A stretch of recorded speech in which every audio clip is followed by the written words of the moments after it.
जय श्री राम।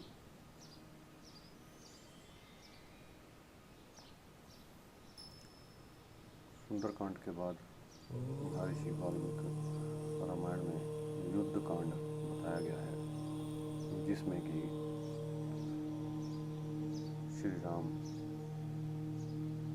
का वानर सेना समेत समुद्र तट पे पहुंचना, उसके बाद राम सेतु का निर्माण करके लंका में जाना तथा उसके पश्चात रावण का वध करना बताया गया है। तो इसमें प्रथम सर्ग में हनुमान जी की प्रशंसा करके श्री राम का उन्हें हृदय से लगाना और समुद्र को पार करने के लिए चिंतित होना बताया गया है।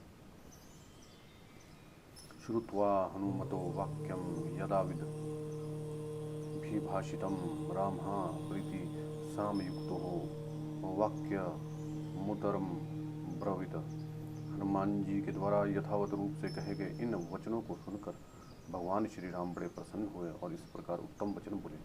हनुमान ने भारी कार्य किया है, भूतल पर ऐसा कार्य होना कठिन है। इस भूमंडल में दूसरा कोई तो ऐसा कार्य करने की बात मन के द्वारा सोच भी नहीं सकता। गरुड़, वायु, हनुमान को छोड़कर दूसरे किसी को मैंने ऐसा नहीं देखा जो महासागर को लांघ कर जा सके।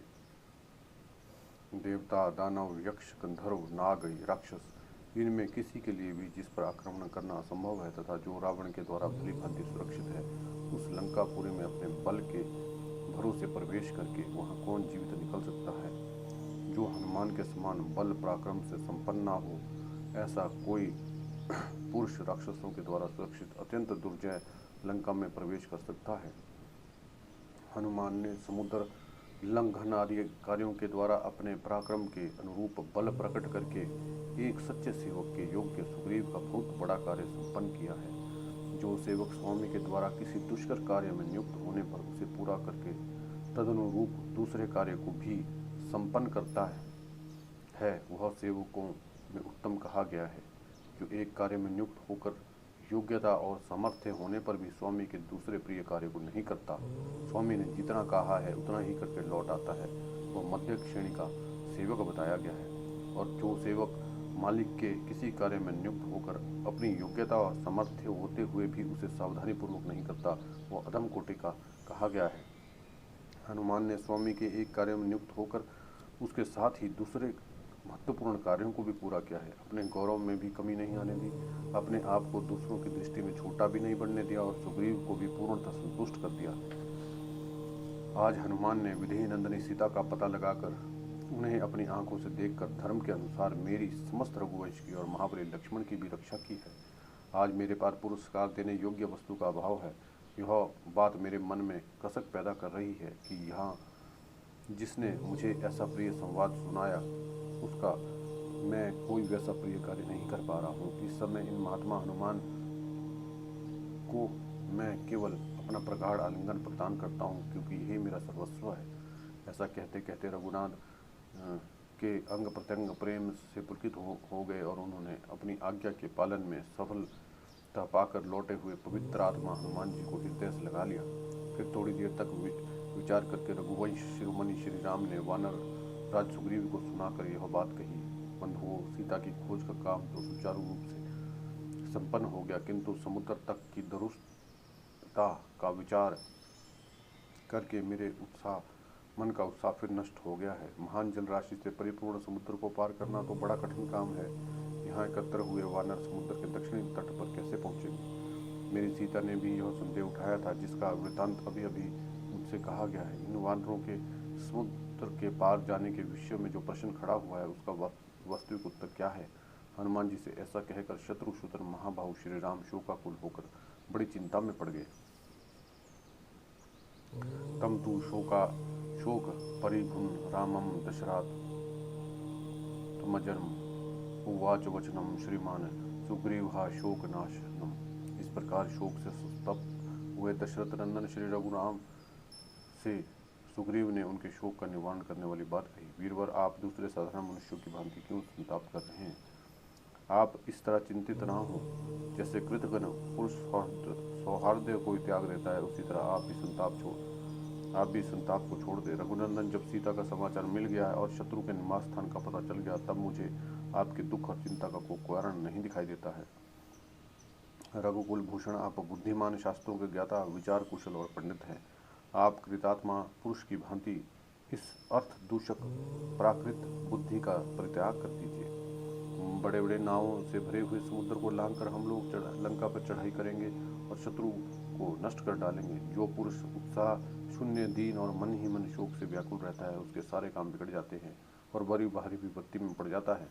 ये वानर युद्धपति सब प्रकार से समर्थ एवं शूरवीर हैं। आपका प्रिय करने के लिए इनके मन में बड़ा उत्साह है और ये आपके लिए जलती हुई आग में भी प्रवेश कर सकते हैं। समुद्र को लांघने और रावण के मारने का प्रसंग चलाने पर इनके मुंह में प्रसन्नता से खिल जाता है। इनके इस हर्ष और उत्साह को देखकर मैं इस बात को जानता हूँ कि इस विषय में मेरा अपना तर्क भी सुदृढ़ है। आप ऐसा कीजिए जिससे हम लोग पराक्रम पूर्वक अपने शत्रु पापाचारी रावण का वध करके सीता को यहाँ ले आएं। रघुनंदन, आप ऐसा कोई उपाय कीजिए जिससे समुद्र पर सेतु बन सके और हम राक्षस राज की लंकापुरी को देख सकें। त्रिकुट पर्वत के शिखर पर बसी हुई लंकापुरी एक बार दिख तो जाए तो आप निश्चित समझिए कि युद्ध में रावण दिखाई दिया और मारा जाएगा। वरुण के निवास भूत घोर समुद्र पर पुल बांधे बिना इस इंद्र सहित संपूर्ण देवता और असुर भी लंका को पद तलित नहीं कर सकते। जब लंका के निकट समुद्र पर पुल बन जाएगा, तब हमारी सारी सेना उसके पार चली जाएगी। तो फिर आप यही समझिए कि अपनी जीत हो गई, क्योंकि इच्छानुसार रूप धारण करने वाले ये वानर युद्ध में बड़ी वीरता दिखाने वाले हैं। अतः राजन, आप इस व्याकुल बुद्धि का आश्रय न लें। बुद्धि की इस व्याकुलता को त्याग दें, क्योंकि इस समस्त कार्यों को बिगाड़ देने वाली और शोक इस जगत में पुरुष के शौर्य को नष्ट कर देता है।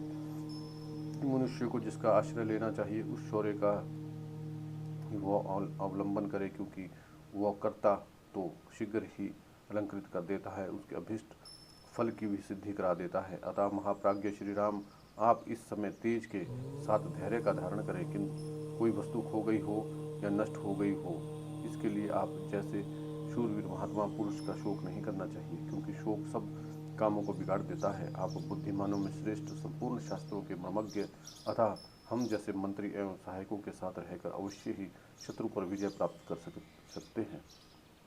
रघुनंदन, मुझे तो तीनों लोकों में ऐसा कोई वीर नहीं दिखाई देता जो रणभूमि में धनुष लेकर खड़े हुए आपके सामने ठहर सके। वानरों पर जिसका भार रखा गया है, आप वह कार्य बिगड़ने नहीं पाएगा। आप शीघ्र ही इस अक्षय समुद्र को पार करके सीता का दर्शन करेंगे। पृथ्वीनाथ, अपने हृदय में शोक को स्थान देना व्यर्थ है। इस समय तो आप शत्रुओं के प्रति क्रोध धारण कीजिए। जो क्षत्रिय मंद होते हैं, क्रोध शून्य होते हैं, उनसे कोई चेष्टा नहीं बन पाती, परंतु जो शत्रु के प्रति आवश्यक रोष से भरा है, उससे सब डरते हैं। नदियों के स्वामी, घोर समुद्र पार करने के लिए क्या उपाय किया जाए, इस विषय में आप हमारे साथ बैठकर विचार कीजिए, क्योंकि आपकी बुद्धि बड़ी सूक्ष्म है। यदि हमारे सैनिक समुद्र को लांघ गए तो निश्चय रखिए कि आप अपनी जीत अवश्य होगी। सारी सेना समुद्र के उस पार पहुंच जाना ही अपनी विजय समझिए। यह वानर संग्राम में बड़े शूरवीर हैं और इच्छानुसार रूप धारण कर सकते हैं। यह पत्थरों पेड़ों की वर्षा करके उन शत्रुओं का संहार कर डालेंगे। शत्रुसूदन श्री राम, यदि किसी प्रकार मैं इस वानर सेना को समुद्र के पार पहुंची देखूं सकूं, तो मैं रावण को युद्ध में मरा हुआ ही समझता हूँ। बहुत कहने से क्या लाभ, मेरा तो विश्वास है कि आप सर्वथा विजयी होंगे, क्योंकि मुझे ऐसे ही शकुन दिखाई देते हैं और मेरा हृदय भी हर्ष और उत्साह से भरा है। सुग्रीवस्य वचः श्रुत्वा हेतुमत परमार्थवत प्रतिजग्राह काकुत्स्थो हनुमंत मथा ब्रवीत। सुग्रीव के इस युक्त और उत्तम अभिप्राय से पूर्ण वचन सुनकर श्री राम ने उन्हें स्वीकार किया और फिर हनुमान जी से कहा, मैं तपस्या से पुल बांधकर और समुद्र को सुखाकर सब प्रकार से महासागर को लांघने में समर्थ हूँ। वानर वीर, तुम मुझे यह बताओ कि उस दुर्गम लंकापुरी के कितने दुर्ग हैं। मैं देखे हुए समान उसका सारा विवरण स्पष्ट रूप से जानना चाहता हूँ।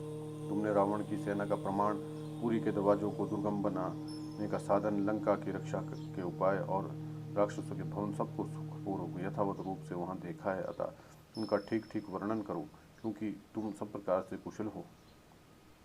श्री रघुनंदन का यह वचन सुनकर वाणी के मर्म को समझने वाले विद्वानों में श्रेष्ठ पवन पुत्र हनुमान ने श्री राम से फिर कहा, भगवान सुनिए, मैं सब बातें बता रहा हूँ। लंका के दुर्ग किस विधि से बने हैं, किस प्रकार लंका पुरी की रक्षा की व्यवस्था की गई है, किस प्रकार वह सेनाओं से सुरक्षित है, रावण के तेज से प्रभावित हो राक्षस उसके प्रति कैसा स्नेह रखते हैं, लंका की समृद्धि कितनी उत्तम है, समुद्र कितना भयंकर है, पैदल सैनिकों के विभाग करके कितने सैनिक रखे गए हैं, वहाँ वाहनों की कितनी संख्या है, मैं सबका वर्णन करता हूँ। ऐसा कहकर कपिश्रेष्ठ हनुमान ने वहाँ की बातों को ठीक ठीक बताना आरंभ किया।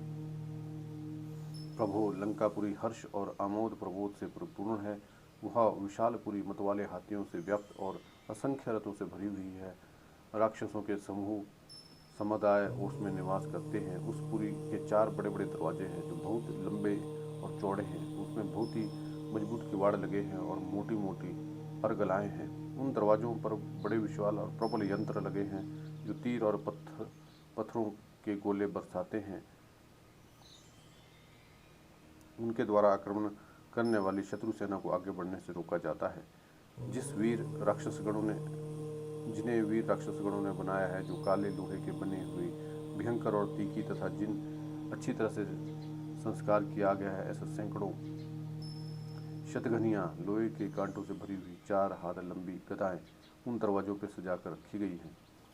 उस पुरी के चारों ओर सोने का बना हुआ बहुत ऊंचा परकोटा है, जिसको तोड़ना बहुत ही कठिन है। उसमें मणि, मूंगे, नीलम और मोतियों का काम किया गया है। परकोटों के चारों और महाभयंकर शत्रुओं का महान अमंगल करने वाले ठंडे जल से भरी हुई और अगाध गहराई युक्त कई खाइयाँ बनी हुई है, जिसमें ग्रह और बड़े बड़े मत्स्य निवास करते हैं। उक्त चारों दरवाजों के सामने उन खाइयों पर मचानों के रूप में 4 संक्रम लकड़ी के पुल हैं, जो बहुत ही विस्तृत है। उनमें बहुत बड़े यंत्र लगे हुए हैं और आसपास के कोटे पर बने हुए मकानों की पंक्तियां हैं। जब शत्रु की सेना आती है, तब यंत्रों के द्वारा उन संक्रमों की रक्षा की जाती है और यंत्रों के द्वारा ही उन सब को खाइयों में गिरा दिया जाता है और वहां पहुंचकर शत्रु सेना को भी सब ओर फेंक दिया जाता है। उनमें से एक संक्रम तो बहुत ही बड़ा दृढ़ और अभेद्य है। वहाँ बहुत बड़ी सेना रहती है और वह सोने के अनेक खंभों और चतुर्भुजों से सुशोभित है। रघुनाथ जी, रावण युद्ध के लिए उत्सुक होता हुआ स्वयं कभी क्षुब्ध नहीं होता, स्वस्थ और धीर बना रहता है। वह सेनाओं के बारंबार निरीक्षण के लिए सदा सावधान और उद्यत रहता है। लंका पर चढ़ाई करने के लिए कोई अवलंब नहीं है। वह पूरी देवताओं के लिए दुर्गम और बड़ी भयावनी है। उसके चारों ओर नदी, पर्वत, वन, कृत्रिम खाई, परकोटा आदि ये 4 प्रकार के दुर्ग हैं। रघुनंदन वह बहुत दूर तक फैले हुए समुद्र के दक्षिण किनारे पे बसी हुई है। वहाँ जाने के लिए नाव का भी मार्ग नहीं है, क्योंकि उसमें लक्ष्य का भी किसी प्रकार पता लगाना संभव नहीं है। वह दुर्गमपुरी पर्वत के शिखर पर बसाई गई है और देवपुरी के समान सुंदर दिखाई देती है। हाथी घोड़ों से भरी हुई वो लंका अत्यंत दुर्जय है। खाइयों और शतघनियाँ और तरह तरह के यंत्र दुरात्मा रावण की उस लंका नगरी की शोभा बढ़ाते हैं। लंका के पूर्व द्वार पर 10,000 राक्षस रहते हैं, जो सबके सब हाथों में शूल धारण किए रहते हैं। वे अत्यंत दुर्जय और युद्ध के मुहाने पर तलवारों से जूझने वाले हैं। लंका के दक्षिणी द्वार पे चतुरंगनी सेना के साथ 1 लाख राक्षस योद्धा डटे रहते हैं। वहाँ के सैनिक भी बड़े बहादुर हैं। पुरी के पश्चिम द्वार पे 10 लाख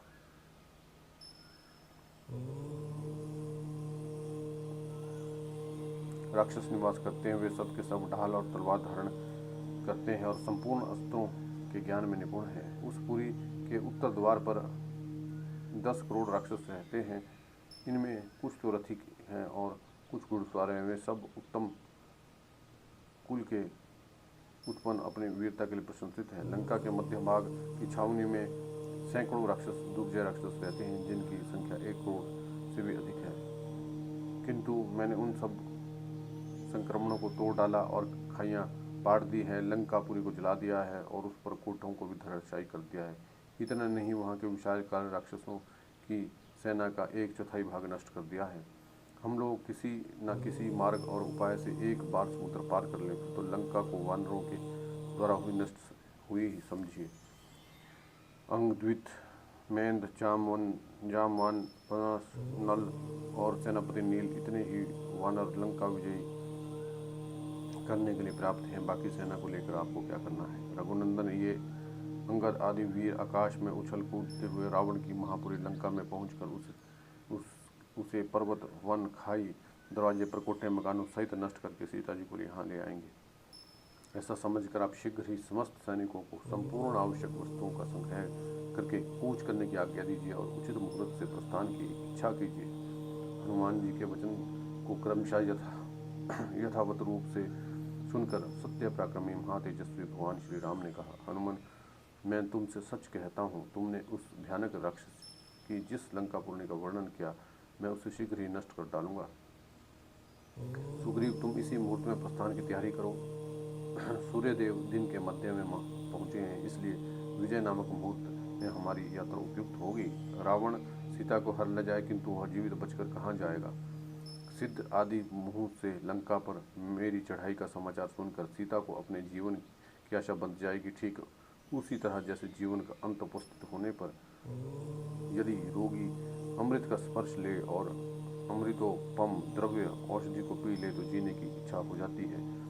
आज उत्तर फाल्गुनी नामक नक्षत्र है, कल चंद्रमा का अस्त नक्षत्र से योग है, इसलिए सुग्रीव, हम लोग आज ही सेना के साथ यात्रा कर दें। इस समय जो शगुन प्रकट हो रहे हैं और जिन्हें मैं देख रहा हूँ, उनसे विश्वास होता है कि मैं अवश्य ही रावण का वध करके जनकनंदनी सीता को ले आऊँगा। इसके सिवा मेरा दाहिनी आंख का ऊपर भाग फड़क रहा है, वह भी मेरी मानव विजय प्राप्ति और मनोरथ सिद्धि को सूचित करता है। यह सुनकर वानरराज सुग्रीव और लक्ष्मण ने भी उनका बड़ा आदर किया। तत्पश्चात अथर्ववेता धर्मात्मा श्री राम ने कहा, इस सेना के आगे आगे 1 लाख वेगवान वानरों से घिरे हुए सेनापति नील मार्ग देखने के लिए चलें। सेनापति नील, तुम सारी सेना को ऐसे मार्ग से शीघ्रतापूर्वक ले चलो जिसमें फल मूल की अधिकता हो, शीतल छाया से युक्त संघन वन हो, ठंडा जल मिल सके और मधु भी उपलब्ध हो सके।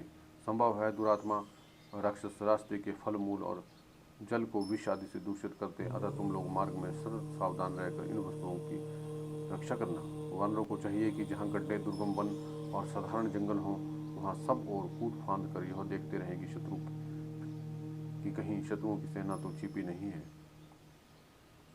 जिस सेना में बाल, वृद्ध आदि के कारण दुर्बलता हो, वह यहाँ किष्किंधा में ही रह जाए, क्योंकि हमारा यह विद रूपी कृत्य बड़ा भयंकर है। अतः इस के लिए बल विक्रम संपन्न सेना को ही यात्रा करनी चाहिए। सैकड़ों हजारों महाबली, कपि, केसरी वीर महासागर की जलराशि के समान भयंकर और अपार वानर सेना के अग्रभाग को भी अपने साथ बढ़ाए चलें। पर्वत के समान विशालकाय गज, महाबली गव्य तथा मत वाले सांड की भांति पराक्रमी गवाक्ष सेना के आगे आगे चले। उछल कूद कर चलने वाले कपियों के पालक वानर शिरोमणि ऋषभ इस वानर सेना के दाहिने भाग की रक्षा करते हुए चले। गंधहस्ती के समान दुर्जय वेगशाली वानर गंधमादन इस वानर वाहिनी के वाम भाग में रहकर इसकी रक्षा करते हुए आगे बढ़े। जैसे इंद्र ऐरावत हाथी पर आरूढ़ होते हैं, उसी प्रकार मैं हनुमान के कंधे पर चढ़कर सेना के बीच में रहकर सारी सेना का हर्ष बढ़ाता हुआ चलूंगा। जैसे धनाध्यक्ष कुबेर सार्वभौम नामक दिग्गज की पीठ पर बैठकर यात्रा करते हैं, उसी प्रकार काल के समान पराक्रमी लक्ष्मण अंगद पर आरूढ़ होकर यात्रा करेंगे। महाभाव ऋक्षराज, जामवंत, सुषेण और वानर वेगदर्शी, ये तीनों वानर सेना के पृष्ठभाग की रक्षा करें। रघुनाथ जी का यह वचन सुनकर महापराक्रमी वन शिरोमणि सेनापति सुग्रीव उन वानरों को यथोचित आज्ञा दी। वे समस्त महाबली वानरगण अपनी गुफाओं और शिखरों से शीघ्र निकलकर उछलते कूदते हुए चलने लगे। तत्पश्चात वानरराज सुग्रीव लक्ष्मण के सादर अनुरोध करने पर सेना सहित धर्मराज श्री राम जी के दक्षिण दिशा की ओर उपस्थित हुए। उस समय सैकड़ों, हजारों, लाखों, करोड़ों वानरों से जो हाथियों के समान विशालकाय थे घिरे हुए श्री रघुनाथ जी आगे बढ़ने लगे। यात्रा करते हुए राम जी के पीछे वह विशाल वानर सेना चलने लगी। उस सेना के सभी वीर सुग्रीव से पालित होने के कारण हिष्ट पुरुष और प्रसन्न थे। उनमें से कुछ वानर उस सेना की रक्षा के लिए उछलते कूदते हुए चारों ओर चक्कर लगाते थे, कुछ मार्ग शोधन के लिए कूदते फांदते आगे बढ़ जाते थे, कुछ वानर मेघों के समान गरजते और कुछ सिंहों के समान धाड़ते हुए, कुछ किलकारियां करते हुए दक्षिण दिशा की ओर अग्रसर होते रहे। वे सुगंधित मधु पीते और मीठे फल खाते हुए मंजरी पुंज धारण करने वाले विशाल वृक्षों को उखाड़ कर कंधों पर लिए जा रहे थे। कुछ मतवाले वानर विनोद के लिए एक दूसरे को ढो रहे थे। कोई उसके ऊपर चढ़े हुए वानर को झटक कर दूर फेंक देते थे, कोई चलते चलते ऊपर को उछल पड़ते और दूसरों को ऊपर से धक्के देकर नीचे गिरा देते थे। श्री रघुनाथ जी के समीप चलते हुए वानर यह कहते हुए गर्जना करते थे कि हमें रावण को मार डालना चाहिए, समस्त निशाचरों का भी संहार करना चाहिए। सबसे आगे ऋषभ, नील और वीर कुमुद ये बहुसंख्यक वानरों के साथ रास्ता ठीक करते चलते थे। सेना के मध्य भाग में राजा सुग्रीव, श्री राम और लक्ष्मण ये तीनों शत्रुसूदन वीर अनेक बलशाली और भयंकर वानरों से घिरे हुए चल रहे थे। शतबाली नामक एक वीर वानर 10 करोड़ वानरों के साथ अकेले ही सारी सेना को अपने नियंत्रण में रखकर उनकी रक्षा करता था। 100 करोड़ वानरों से घिरी हुई केसरी और पनस ये सेना एक दक्षिण भाग की और बहुत से वानर सैनिकों के लिए गज और अर्क ये उस वानर सेना के दूसरे वाम भाग की रक्षा करते थे। बहुसंख्यक भालुओं से घिरे हुए सुसेन और जामानी दोनों सुग्रीव को आगे करके सेना के पीछे भाग की रक्षा कर रहे थे। उसके साथ सेनापति कपिश्रेष्ठ, वानर शिरोमणि, वीर व नील उस सेना की सब ओर से रक्षा और नियंत्रण कर रहे थे। इंद्रिमुख, प्रजंग, जंब, रसभ ये वीर सब ओर से वानरों को शीघ्र आगे बढ़ने की प्रेरणा देते हुए चल रहे थे। इस प्रकार बलोन्मत्त कपि केसरी वीर बराबर आगे बढ़ गए। चलते चलते उन्हें पर्वत श्रेष्ठ सहग्री को देखा, जिसके आसपास और भी सैकड़ों पर्वत थे। रास्ते में उन्हें बहुत से सुंदर सरोवर, तालाब दिखाई दिए जिनमें मनोहर कमल खिले हुए थे। श्री रामचंद्र जी की आज्ञा थी कि रास्ते में कोई किसी प्रकार का उपद्रव न करे। भयंकर कोप वाले श्री राम जी के इस आदेश को जानकर समुद्र के जल प्रवाह की भांति अपार और भयंकर दिखाई देने वाली विशाल वानर सेना भयभीत सी हो नगरों के समीपवर्ती स्थानों और जनपदों को दूर से ही छोड़ती चलती थी। विकट गर्जना करने के कारण भयंकर शब्द वाले समुद्र की भांति वह महाघोर जान पड़ती थी। वे सब भी शूरवीर कपि कुंजर हांके गए अच्छे घोड़ों की भांति उछलते कूदते हुए तुरंत ही दशरथ नंदन श्री राम के पास पहुंच जाते थे। हनुमान और अंगद दो वानर वीरों द्वारा ढोए जाते हुए नरश्रेष्ठ श्री राम और लक्ष्मण, शुक्र और बृहस्पति इन दो महाग्रहों से संयुक्त हुए चंद्रमा और सूर्य के सामने शोभा पा रहे थे। उस समय वानरराज सुग्रीव और लक्ष्मण के सम्मानित हुए धर्मात्मा श्री राम सेना सहित दक्षिण दिशा की ओर बढ़े जा रहे थे। लक्ष्मण जी अंगद के कंधे पर बैठे हुए थे। वे शगुनों के द्वारा कार्य सिद्धि की बात अच्छी तरह जान लेते थे और उन्हें पूर्ण काम भगवान श्री राम से मंगलमयी वाणी में कहा, रघुनंदन, मुझे पृथ्वी और आकाश में बहुत अच्छे अच्छे सुगंध दिखाई दे रहे हैं। ये सब आपके मनोरथ की सिद्धि को सूचित करते हैं। इस प्रकार निश्चय होता है कि यदि आप शीघ्र ही रावण को मारकर हरी हुई सीता को प्राप्त करेंगे और सफल मनोरथ होकर समृद्धशाली अयोध्या को पधारेंगे। देखिए, सेना के पीछे शीतल मंद हितकर और सुखमय समीर चल रहा है। ये पशु पक्षी पूर्ण मधुर स्वर में अपनी अपनी बोली बोल रहे हैं। सब दिशाएं प्रसन्न हैं। सूर्य देव निर्मल दिखाई देते हैं। भृगुनंदन शुक्र भी अपनी उज्ज्वल प्रभा से प्रकाशित हो आपके पीछे दिशा में प्रकाशित हो रहे हैं। जहाँ सप्त ऋषियों का समुदाय शोभा पाता है, वह ध्रुव तारा भी निर्मल दिखाई देता है। शुद्ध प्रकाशमान समस्त सप्तऋषि ध्रुव को अपनी दाहिनी रख उनकी परिक्रमा करते हैं। हमारे साथ ही महामना इक्ष्वाकु वंशियों के पितामह राजऋषि त्रिशंकु और रोहित वशिष्ठ जी हम लोगों के सामने ही निर्मल कांति से प्रकाशित हो रहे हैं। हम महामनस्वी इक्ष्वाकु वंश के लिए जो सबसे उत्तम है वह विशाखा नामक युगल नक्षत्र निर्मल एवं उपद्रव शून्य होकर प्रकाशित हो रहा है। राक्षसों का नक्षत्र मूल जिसके देवता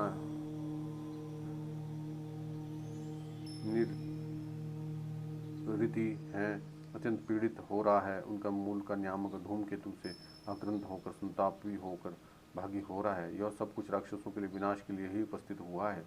क्योंकि जो लोग कालपाश में बंधे होते हैं उन्हीं का नक्षत्र समय अनुकूल ग्रहों से पीड़ित होता है। जल स्वच्छ और उत्तम रस से परिपूर्ण दिखाई देता है। जंगलों में पर्याप्त फल उपलब्ध होते हैं। सुगंधित वायु अधिक तीव्र गति से नहीं बह रही है और वृक्षों में ऋतुओं के अनुसार फूल लगे हुए हैं। प्रभो वयुबद्ध वानर सेना बड़ी शोभा संपन्न जान पड़ती है। तारामय संग्राम के अवसर पर देवताओं की सेनाएं जिस तरह उत्साह से संपन्न थी, इसी प्रकार आज वानर सेनाएं भी है। आर्य ऐसे शुभ लक्षण देखकर आपको प्रसन्नता होनी चाहिए। अपने भाई श्री राम को आश्वासन देते हुए हर्ष से भरे सुमित्रा कुमार लक्ष्मण जब इस प्रकार कह रहे थे, उसी समय वानरों की सेना वहां की सारी भूमि को घेर कर आगे बढ़ने लगी। उस सेना में कुछ रीछ थे, कुछ सिंह थे। शुंग के समान पराक्रमी वानर, नख और दांत ही जिनके शस्त्र थे, वे सभी वानर सैनिक हाथों और पैरों की उंगलियों से बड़ी धूल उड़ा रहे थे। उनकी उड़ाई हुई भयंकर धूल ने सूर्य की प्रभा को ढककर संपूर्ण जगत को छिपा सा दिया। वह भयानक सेना वानर सेना पर्वत, वन और आकाश सहित दक्षिण दिशा को आच्छादित करती हुई उसी तरह आगे बढ़ रही थी जैसे मेघों की घटा आकाश को ढककर अग्रसर होती है। वह वानर सेना जब किसी नदी को पार करती थी, उस समय ऐसा लगता था कि कई योजनों तक उसकी समस्त धाराएं उल्टे बहने लगती थी। वह विशाल सेना निर्मल जल सरोवर, वृक्षों से ढके हुए पर्वत, भूमि के समतल प्रदेश, फलों से भरे हुए वन, इन सभी स्थानों के मध्य में इधर उधर ऊपर नीचे सब और सारी भूमि घेर कर चल रही थी। उस सेना के सभी वानर प्रसन्न मुख और वायु के समान वेग वाले थे। रघुनाथ जी की कार्य सिद्धि के लिए उनका पराक्रम उबल पड़ा था। ये जवानी के जोश, अभिमान जनित दर्प के कारण रास्ते में एक दूसरे को उत्साह, पराक्रम और नाना प्रकार के बल संबंधी उत्कृष्ट दिखा रहे थे। उनमें से कोई तो बड़ी तेजी से भूपर पर चलते थे और दूसरे उछलकर आकाश में उड़ जाते थे। कितने ही वासी वानर किलकारियां भरते पृथ्वी पर अपनी पूंछ फटकते और पैर फटकते थे। कितने ही अपनी बाहें फैलाकर पर्वत, शिखरों और वृक्षों को तोड़ डालते थे। पर्वतों पर विचरने वाले बहुतेरे वानर पहाड़ों की चोटियों पर चढ़ जाते थे। कोई बड़े जोर से गरजते और कोई सिंहनाद करते थे। कितने ही अपनी जंघों के वेग से अनेकानेक लता समूहों को मसल डालते थे। ये सभी वानर बड़े पराक्रमी थे। अंगड़ाई लेते हुए पत्थर की चट्टानों और बड़े बड़े वृक्षों से खेला करते थे। उन सहस्त्र लाखों और करोड़ों वानरों से घिरी हुई सारी पृथ्वी बड़ी शोभा पाती थी। इस प्रकार विशाल वानर सेना दिन रात चलती थी और सुग्रीव से सुरक्षित सभी वानर हृष्ट पुष्ट और प्रसन्न थे। सभी और उतावली के साथ चल रहे थे। सभी युद्ध का अभिनंदन करने वाले और सभी सीता जी को रावण की कैद से छुड़ाना चाहते थे। इसलिए उन्होंने रास्ते में कहीं 2 घड़ी भी विश्राम नहीं किया। जय श्री राम।